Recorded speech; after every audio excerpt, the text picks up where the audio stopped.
Good morning all of you and welcome to our new chapter. हम लोग आज start करने जा रहे हैं हमारा next topic, that is time and work. हमने लास्ट क्लास में कंप्लीट किया था रेशियो एंड प्रोपोर्शन में, और उसमें जो हमने लास्ट पर्टिकुलर सेगमेंट डिस्कस किया था उसमें मैंने तुम लोग को बताया था कि डायरेक्ट एंड इन्वर्स वेरिएशन का जो कंसेप्ट है उसको किस तरह से हम लोग अपने नेक्स्ट चैप्टर में यूज़ करेंगे। तो time and work chapter start होता है विद द फर्स्ट कंसेप्ट, जो कि सबसे मेन कंसेप्ट है इस चैप्टर का, अबाउट चेन रूल। और इस चेन रूल को समझने के लिए हमें एक बार फिर से जाना पड़ेगा डायरेक्ट एंड इन्वर्स वेरिएशन के कंसेप्ट के अंदर, जहाँ पे मैंने तुम लोग को बताया था कि कोई भी दो क्वांटिटीज़ आपस में या तो डायरेक्टली वेरी करती है या फिर इन्वर्सली वेरी करती है। फॉर एग्जाम्पल, सपोज कर लो मेरे पास में n नंबर ऑफ मैन है जिनको मैंने असाइन किया है d number of days to complete a work. तो अगर मैं अपने नंबर ऑफ मैन पावर को बढ़ाऊंगा तो ऑब्वियसली जो काम था वो कम नंबर ऑफ डेज में कंप्लीट होंगे। और इसी का उल्टा सोच लो कि अगर मैं अपने मैन पावर को कम कर रहा हूँ तो number of days to complete a particular work will definitely increase. तो इसका मतलब ये हुआ कि नंबर ऑफ मैन का number of days to finish the work is always inversely proportional. इसको फॉर द टाइमिंग में बना लेता हूँ फर्स्ट इक्वेशन। अब सपोज कर लो कि नंबर ऑफ मैन काम कर रहे हैं कुछ नंबर ऑफ आवर्स के लिए। तो यहाँ पे टी का मतलब है number of hours in a particular day on which a person work. तो अगर मैं नंबर ऑफ मैन बढ़ाऊंगा तो वो जो टाइम है वो कम हो जाएगा। या सपोज कर लो एक पर्टिकुलर डे में नंबर ऑफ आवर्स काम करने के बढ़ा देता हूँ तो फिर कम लोगों में भी वो काम हो सकता है। तो again I get a relation between this N and T as inverse relation. अब बात करते हैं तीसरे क्वांटिटी की। सपोज कर लो एन आदमियों को मैंने काम दिया हुआ है, कुछ भी एक काम दिया है। अब ये काम कुछ भी हो सकता है, लाइक उनको बुक की बाइंडिंग करनी है। 20 आदमी मिलके एक दिन में 100 बुक की बाइंडिंग करते हैं। तो अगर मैंने 40 आदमी कर दिए तो ऑब्वियस सी बात है कि नंबर ऑफ बुक्स जो वो बाइंड करेंगे वो ज़्यादा हो जाएगा। तो इसका मतलब है कि एन का अमाउंट ऑफ वर्क डन, जिसको मैं यहाँ पे डब्लू मान रहा हूँ, उसके साथ में डायरेक्ट रिलेशन आया, क्योंकि नंबर ऑफ मैन बढ़ेंगे तो अमाउंट ऑफ वर्क डन ज़्यादा हो जाएगा, नंबर ऑफ मैन कम हो जाएंगे तो अमाउंट ऑफ वर्क डन भी कम हो जाएगा। तो यहाँ पे मैं कह सकता हूँ कि N is directly proportional to W. अब ये जो तीन इक्वेशन मैंने यहाँ पे लिखे हैं, जिसको मैंने 1, 2 और 3 बोला है, उसको मैं बॉक्स में डाल रहा हूँ। और बॉक्स में डालने के बाद इफ़ यू कैन रिमेंबर कि हमने डायरेक्ट एंड इन्वर्स वेरिएशन में ऐसे क्वेश्चंस किए थे, तो हमें इन तीनों को कंबाइंड करके एक इक्वेशन में कन्वर्ट करना है। तो सबको पता है कि अगर मैं इसको कंबाइन करने जाऊंगा, suppose I am talking about the first one, तो n is equals to K by D होके एन डी की वैल्यू हो जाएगी के। उसी तरह से यहाँ से एन टी की वैल्यू हो जाएगी के, लेकिन यहाँ से आएगा n by W is equals to K. तो अगर मैं इन तीनों को कंबाइन कर देता हूँ तो जो फाइनल इक्वेशन मेरे पास में आने वाला है वो बनने वाला है मेरा, सबसे पहले मैंने लिखा था N D is equals to K, फिर मैंने लिखा N T is equals to K, और सबसे लास्ट में मैंने लिखा N by W is equals to K. तो अगर इन तीनों को मैं कंबाइन करता हूँ तो मेरे पास में जो फॉर्मूला निकल के आता है वो है N D T by W is equals to K, जिसको मैं लिख सकता हूँ N one D one T one upon W one is equals to N two D two T two upon W two. Now this is known as chain rule. अब इसको लेके तुम्हारे paper में हर साल एक क्वेश्चन तो पक्का आएगा इस पर्टिकुलर सेक्शन में, क्योंकि इस पर्टिकुलर चैप्टर के अंदर में और भी टाइप ऑफ क्वेश्चन है, लेकिन ये जो पर्टिकुलर एरिया होता है इससे डेफिनेटली तुम्हारे पेपर में एक या दो क्वेश्चन मिलेंगे ही मिलेंगे। अब इसमें आगे जाके क्या होगा कि और भी चीज़ें ऐड ऑन होंगी। फॉर एग्ज़ाम्पल, अगर मैं कहता हूँ कि एक आदमी है जिसकी एफिशिएंसी ज़्यादा है, तो ऑब्वियस सी बात है उसको नंबर ऑफ़ डेज़ जो लगने वाले हैं किसी काम को करने के वो कम लगेंगे। यहाँ पे ई का मतलब है एफिशिएंसी। और अगर इस आदमी की एफिशिएंसी कम है तो फिर उसको नंबर ऑफ डेज जो लगने वाले हैं वो ज़्यादा लगने वाले हैं। तो अब यहाँ से मुझे एक और रिलेशन मिल रहा है कि ई जो होता है, E for efficiency is inversely proportional to number of days. तो यहाँ से मुझे मिलेगा E is equals to K by D, और फिर इसी तरह से E D is equals to K हो जाएगा। दैट मीन्स यहाँ पे चेन रूल के अंदर में तुम एक एफिशिएंसी वाला फैक्टर भी ऐड कर सकते हैं। यहाँ पे मल्टीप्लाई कर लो E1 और यहाँ पे E2। तो ये पूरा कंप्लीट कर देता है चेन रूल को पूरी तरीके से। आने वाले क्वेश्चंस के अंदर में हो सकता है तुम्हें कुछ नई चीज़ें भी देखने को मिले, तो अगर तुम उसको रिलेट कर पा रहे हो नंबर ऑफ मैन के साथ में, तो तुम्हें ये ज़रूर पता चल जाएगा कि वो पार्टिकुलर फैक्टर ऊपर आएगा इस फॉर्मूला में, ये नीचे आएगा। अभी फ़िलहाल के लिए तुम ये मान सकते हो कि this is your complete chain rule formula.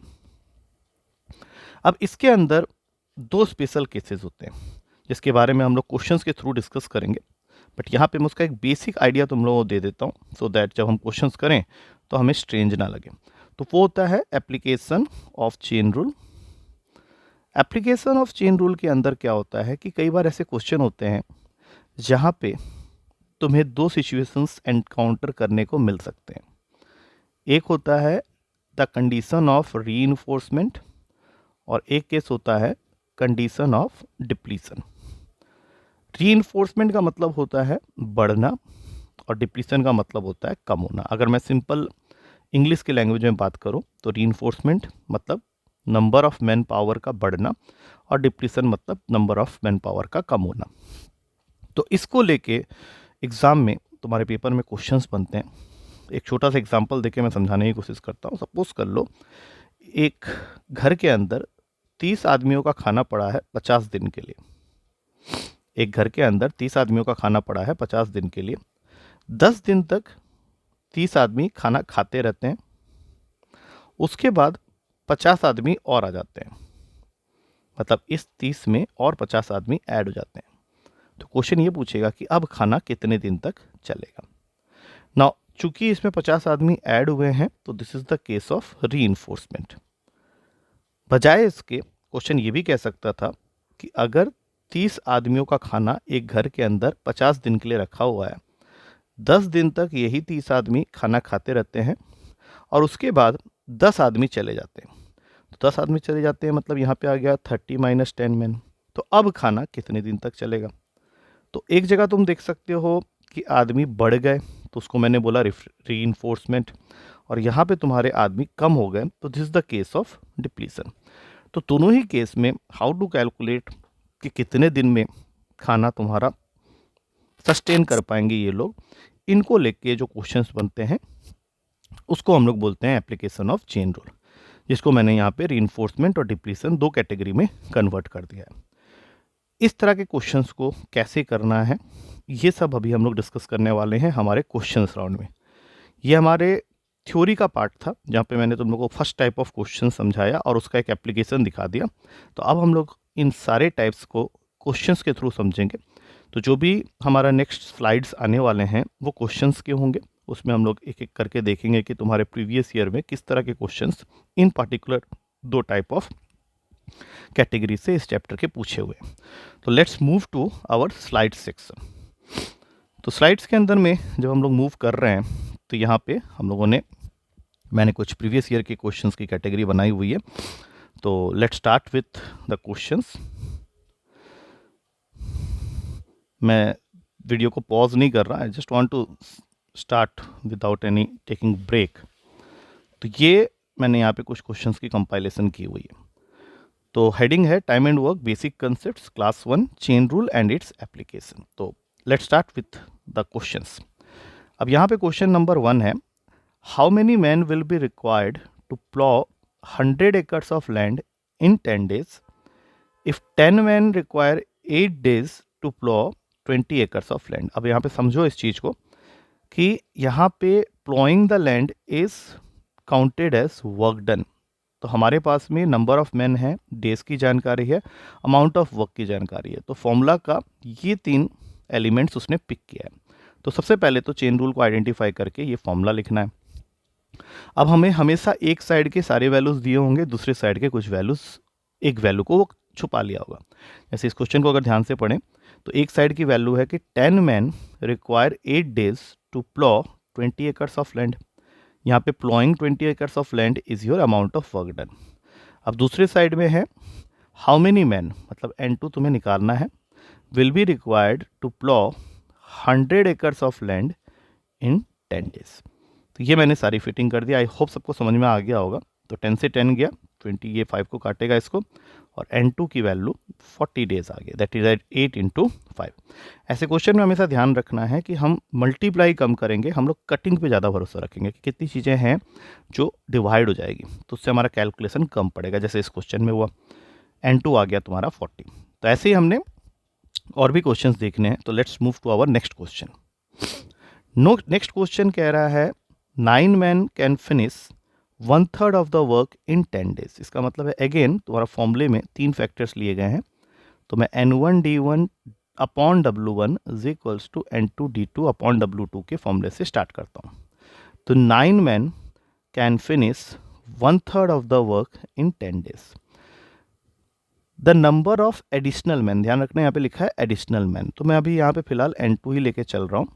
Required for finishing the remaining work मतलब 2/3 इन 2 डेज। तो जब मैं इसको सॉल्व करने जाऊँगा तो मेरी N2 की वैल्यू आ गई 90। तो स्टार्टिंग में तुमने 9 मैन से स्टार्ट किया था और अभी तुम्हें 90 मैन की रिक्वायरमेंट थी। तो इसका मतलब है जो एडिशनल मैन पावर तुमने यूज़ किया है that will not be 90, that will be 90 minus 9, क्योंकि ये 9 आदमी तो पहले से ही काम कर रहे थे। अभी टोटल स्ट्रेंथ 90 की है, तो एडिशनल मैन जो तुमने बुलाए होंगे वो 90 माइनस 9 आए होंगे, दैट मीन्स 81। तो इसका करेक्ट आंसर जो होगा वो ए होगा। अगला क्वेश्चन है if the work done by N-1 man in N+1 days is to the number of N+2 man in N-1 days is 9/10। तो ये बहुत ही क्लियरली दिया हुआ है कि वर्क डन जो कि N-1 मैन N+1 डेज में करते हैं उसका ratio as compare to N+2 man working in N-1 days is 9/10। तो तुम्हें n निकालना है, तो ये दोनों को कैंसिल कर दो। अब यहाँ पे तुम सीधा देख सकते हो कि n के जगह अगर हम लोग 8 डाल दें तो ऊपर में भी 9 आ जाएगा और नीचे में भी 10 आ जाएगा। बट एग्जाम हॉल में ऐसी चीज़ें हम कर नहीं पाते हैं, तो यहाँ पे तुम इसको क्रॉस मल्टीप्लिकेशन से भी सॉल्व कर सकते हो। 10n + 10 is equals to 9n + 18। तो यहाँ से आ गया n इज इक्वल्स टू 8। इससे भी डायरेक्टली तुमको आंसर मिल जाएगा। बाकी अगर वैल्यूज़ को देख सको तो वो भी ईजी तरीका है। अब चलते हैं नेक्स्ट क्वेश्चन में। नेक्स्ट क्वेश्चन है if 10 persons can do a job in 20 days then 20 persons with twice the efficiency can do the same job in how many days. तो ये इस बार तुमको ले गया N1 D1 और E1 को ले आया, वो एफिशिएंसी की बात कर दी उसने, और दूसरे साइड में इक्वेट करेंगे इसको N2 D2 और E2 के साथ। तो 10 persons can do a job in 20 days with से 100% एफिशिएंसी। वैसे भी एफिशिएंसी को मेज़र करने का यूनिट परसेंटेज में ही होता है, तो मैंने फर्स्ट ग्रुप ऑफ पर्सन्स की एफिशिएंसी को मान लिया 100। अब हमें पूछा है कि 20 पर्सन्स अगर ट्वाइस एफिशिएंसी मतलब E2 की जगह 200 कर लो तो काम कितने दिन में ख़त्म होगा। तो सीधी सी बात है, इक्वेशन तो तुम्हारे सामने आ ही गया है, तो ये आंसर तुम्हें दिख रहा होगा सब कुछ कट करने के बाद कि काम 5 डेज में कंप्लीट हो जाएगा। That means A is the correct answer. अब चलते हैं नेक्स्ट क्वेश्चन में। अब ये क्वेश्चन थोड़ा सा अलग है। A certain job was assigned to a group of man in to do in 20 days. मतलब इसने ये तो नहीं बताया कि कितने आदमी काम कर रहे हैं, बट ये बता दिया कि ये लोग जितने भी हैं उन वो मिल के 20 डेज में काम को ख़त्म कर देते हैं। तो I think I have got my left hand side कि N man working together can do a job in 20 days. तो N1 D1 हो गया N × 20। But 12 man did not turn up, मतलब 12 आदमी काम करने के लिए नहीं आए, and the remaining man did the job in 32 days. ठीक है, तो अब यहाँ से हमें सॉल्व करना है। तो सबसे पहले तो 4 के टेबल में इसको कट कर लो। ये हो गया 5n is equals to 8n minus 96। तो यहाँ से आ गया 3n इज इक्वल्स टू 96 और n इसको 396 को कट कर देगा 32 में। तो तुम्हारा आंसर हो गया कि the original number of man in the group is 32। I hope you are getting the main agenda of the question. तुम्हें ये समझ में आ रहा है क्रक्स की क्या हो रहा है। नेक्स्ट क्वेश्चन है 40 man can build a 20 meter high wall in 15 days. मतलब ये फिर से चला गया N1D1 अपॉन W1, क्योंकि 20 मीटर हाई बिल्ड वॉल बनाई जा रही है तो वर्क डन में आएगा। तो दूसरे साइड में N2D2 अपॉन W2 कर देते हैं। तो 40 मैन 15 दिन में 20 मीटर को मैंने नीचे रख दिया because that is the amount of work done, build कर देते हैं। तो नंबर ऑफ मैन रिक्वायर्ड, मतलब N2 मिसिंग है, to build a similar wall 25 meter high in 6 days, ये निकालना है। तो सबसे पहले तो 5 के टेबल में कट करो और फिर और क्या कट होगा, 5 4 ज़र गया, ये 5 में गया, ये इसको काट देगा 10 में, चलो ये भी गया। अब 3 के टेबल में चलते हैं, 2 5, अच्छा ये एक और इसको कट कर देगा 5 में। तो टोटल अब देखो यहाँ 5 5 और एक नीचे 5 है, तो 5 into 5 into 5 will be the required number of man. तो आंसर हो गया तुम्हारा 125 डेज। तो B is the correct answer. अब चलते हैं अगले क्वेश्चन में। अब ये क्वेश्चन भी थोड़ा सा अलग है। इसमें दिया हुआ है कि 15 man take 21 days of 8 hours each N1D1 upon T1. Then how many days of 6 hours would 21 women take if 3 women do as much work as 2 men? अब यहाँ पे कंपैरिजन हो गई है कि 3 वुमेन जो है वो 2 men के बराबर है। तो यहाँ पे मैं सबसे पहले ये फॉर्मूला तो लिख ही लो, और हमें क्वेश्चन में ये चीज़ का हमेशा ध्यान रखना है कि हम मैन को प्रेफरेंस देने वाले हैं। तो 15 man 21 days of 8 hours each में मिलके काम को ख़त्म करते हैं। अब हमारे पास में उनको देने के लिए है, अच्छा ये फॉर्मूला मैंने गलत लिख दिया, sorry, N1D1 T1 N2D2 T2, वो W1 थोड़ी है, तो ये यहाँ से हटा देते हैं, थोड़ा सा मेरे से ही मिस्टेक हो गया। तो हम लोग यहाँ से स्टार्ट करेंगे फिर से एक बार। N1 है 15 मैन 21 डेज 8 आवर्स, और यहाँ पे हो जाएगा N2 जो कि अभी हमें निकालना है, इंटू D2 हमें फाइंड करना है, वो तो हम लोग यहाँ से निकाल लेंगे एंड की वैल्यू। तो ये D2 को रहने देते हैं, 6 आवर्स ईच। ओके, अब बात हो रही है कि 3 वुमेन 10 मैन के बराबर है और मैं क्वेश्चन को मैन के फॉर्म में ही रखना चाहता हूँ। तो अगर क्वेश्चन 21 वुमेन की बात कर रहा है तो 3 वुमेन को 21 बनाने के लिए हमें 7 से मल्टीप्लाई करने की ज़रूरत है। तो यहाँ पे भी 2 को 7 से मल्टीप्लाई कर दो, सो दैट 21 वुमेन कितने मैन के इक्विवेलेंट है ये हमें पता चल जाएगा, दैट इज़ 14। तो अगले स्टेप में अब तुम्हें क्या करना है, N2 के जगह लिखना है 14 इंटू D2 इंटू 6। अब 7 के टेबल में चलते हैं, ये 2 और ये 3 में गया। अब इसके बाद नेक्स्ट तुम्हारा ये जाएगा 4 में, उसके बाद तुम नेक्स्ट कट कर सकते हो उसको, 2 के टेबल में 2 3 गया और फिर इसको इससे कट किया। तो तुम्हारा D2 आ रहा है 15 इंटू 2 दैट इज़ 30 डेज। तो 30 days is available in D option. अब चलते हैं अगले क्वेश्चन में। ये बहुत बेसिक सा क्वेश्चन है, N1D1 is equals to N2D2। Question को ध्यान से पढ़ेंगे तो इससे ज़्यादा कुछ दिया भी नहीं है। M men can do a job in P days, so M plus R men can do the same job in how many days. तो सिंपल सा है, तो D2 की वैल्यू आ गई MP upon M plus R, और ये option तुम्हारा available है MP upon M plus R in B option. Next question की तरफ मूव करते हैं। यहाँ पे एक नया फैक्टर आ गया है, मेस चार्जेस। अब देखो, अगर हॉस्टल में ज़्यादा बच्चे रहेंगे तो ज़्यादा मेस चार्जेस देना पड़ेगा। तो इस फॉर्मूला में तुमको लिखना पड़ेगा N1D1, चार्जेस को मैं C से डिनोट कर रहा हूँ, तो C1 चले जाएगा नीचे, क्योंकि नंबर ऑफ़ स्टूडेंट्स का नंबर ऑफ़ मेस चार्जेस के साथ में या अमाउंट ऑफ मेस चार्जेस के साथ में डायरेक्ट रिलेशन होता है। जितने ज़्यादा बच्चे होंगे उतना ज़्यादा मेस चार्जेस हो जाएंगे। तो 35 स्टूडेंट्स का 24 डेज़ के लिए जो मेस चार्जेस है वो 6300 का है। तो उसने पूछा है इन हाउ मेनी डेज, मतलब D2 is to be calculated, the mess charge will be 3375 for 25 students. बाकी कैलकुलेशन है, तो you can start cutting the things. 5 के टेबल में स्टार्ट कर लेते हैं, 7 में जाएगा और ये बन गया तुम्हारा 1260। अब तुम्हें देखना है 7 इसको कट कर देगा, ये इसको कट कर रहा है 180 में। अब बाकी चीज़ें और कट करते हैं, 2 के टेबल में कट कर लेते हैं, नहीं 4 के टेबल में कट कर लेते हैं, 6 में जाएगा, ये 45 में जाएगा। अब इसके बाद अभी यहाँ और कुछ नहीं, हाँ 3 के टेबल में कट कर लो, 2 15, अच्छा 15 इसको डेफिनेटली कट करेगा, और कट करते हैं 2 टू 5 में, और 25 इसको कट कर देगा 9 में। बाकी कैलकुलेशन तुम कर सकते हो, मैं तो जिस तरह से कर रहा हूँ 9 इंटू 2 18 आंसर आ रहा है। वो अपना अपना तरीका होगा, but correct answer is 18। Next question is 1/48 of a work is completed in half a day by 5%। मतलब ये फिर से चला गया, N1D1 upon W1 is equals to N2D2 upon W2। 5% half a day में 1/48 ऑफ द वर्क कंप्लीट करते हैं। तो 1/40 of the work can be completed by 6% in how many days, ये हमें पूछा है।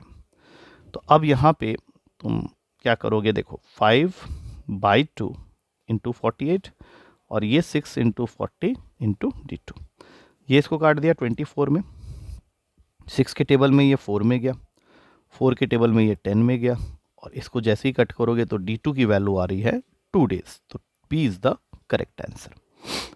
अब इतने क्वेश्चंस करने के बाद कुछ तो एक बेसिक आइडिया तो मैं लग ही रहा होगा। अब जैसे अब अगला क्वेश्चन है, ऐसा एक क्वेश्चन मैंने पहले भी किया हुआ है, 76 ladies complete a job in 33 days. Again N1D1 is equals to N2D2, लेकिन इसमें कुछ चेंजेस हुए होंगे जरूर। 76 लेडीज किसी काम को 33 डेज में कर सकते थे, but due to some reason some ladies did not join the work and hence it was completed in 44 days. मतलब n लेडीज ने सपोज काम किया और 44 डेज में काम खत्म हो गया।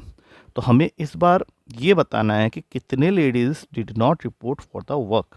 तो लेट्स स्टार्ट। 11 के टेबल में ये 3 और ये 4 में गया, और 4 इसको कट कर देगा 19 में। तो n की वैल्यू हो गई 57।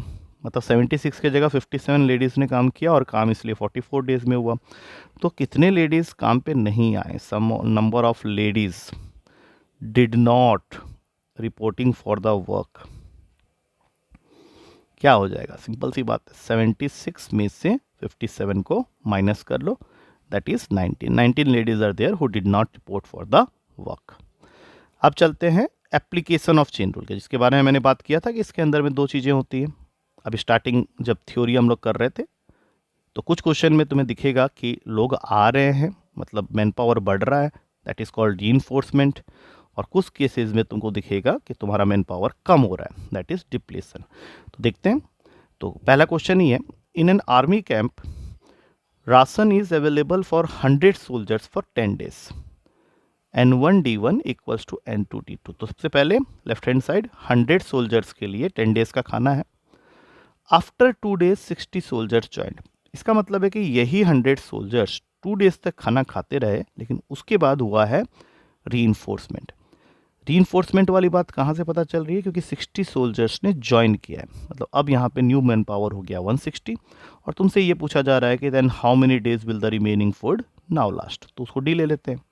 अब इसके बाद बाकी कहानी तुम्हें सॉल्व करने के ऊपर में 100 इंटू 10 1000, या फिर ऐसा कर लो 100 यहीं रहने दो, इसको यहाँ ले आओ 10 - 2। अब ये तो देखो छोटी कैलकुलेशन है तो आराम से कर ले रहे हो। 100 इंटू 8 अपॉन में 160, तो ये काट कूट के 800 अपॉन 160 हो जाएगा। That means number of days now the full will last will 5 days. C is the correct answer.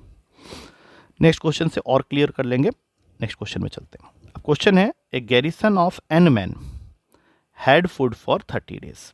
Again we have started with N1D1 is equals to N2D2। इसमें इससे ज़्यादा कुछ होगा भी नहीं।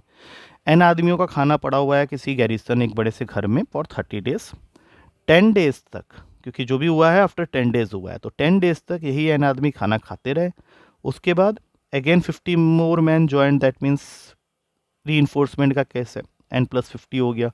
और अब तुम्हारा खाना बच रहा है 16 दिन तक, दैट मीन्स इन टोटल 26 दिन तक खाना चला है, जबकि चलना चाहिए था 30 दिन तक। और ये डिफरेंस क्यों आया? क्योंकि लोग बढ़ गए, एन में कितने मोर ज्वाइन हो गए? 50।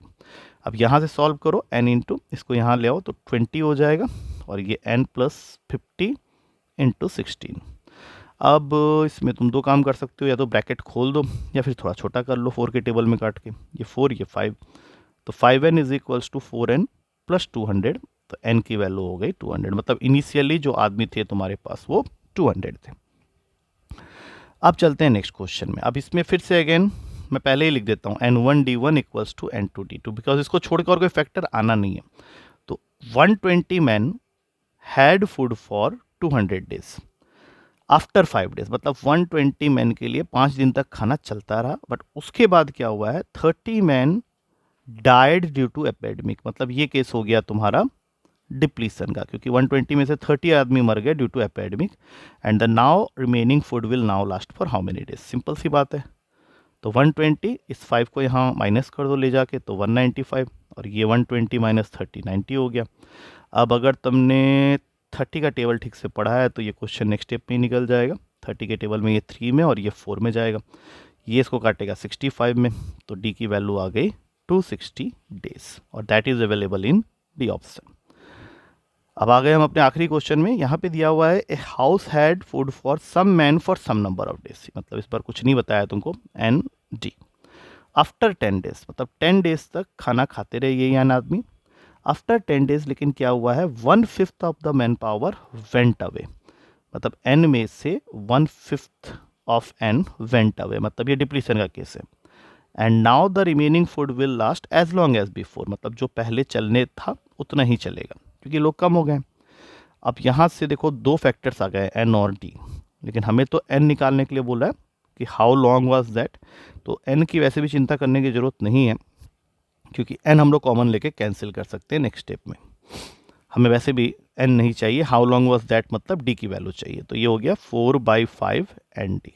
तो एन कॉमन लेके कैंसिल कर दो, तो D is equals to 10 plus 4/5 D. अब इसको यहाँ ले आओ, D minus 4/5 D is equals to 10, यहाँ से आ जाएगा d/5 इज इक्वल्स टू 10, तो d की वैल्यू हो गई 50 डेज, मतलब तुम्हारा खाना जो इनिशियली लास्ट करता उतना ही अभी लास्ट करेगा, and that period was 50 days. I hope in this video we have done the theory part of that basic introduction chapter. Chain rule और उसकी एप्लीकेशन से ही ये time and work chapter start होता है, और वही इसका बेसिक क्रक्स है, क्योंकि आने वाले क्लासेस में हम लोग इसके डिफरेंट वैरायटी के क्वेश्चंस देखेंगे, but in every question you will be coming across this chain rule part. तो आई होप इस वीडियो में जितनी भी बातें या क्वेश्चंस हमने डिस्कस किया है वो तुम्हें एक फाउंडेशन दे देगा इस चैप्टर का, और सबको समझ में भी आ गया होगा। If you people still find any difficulty you can ask me in the class, और इस वीडियो को अच्छे से देख लो। मिलते हैं नेक्स्ट वीडियो लेक्चर में इसी चैप्टर का। Till then take care and thank you to all of you.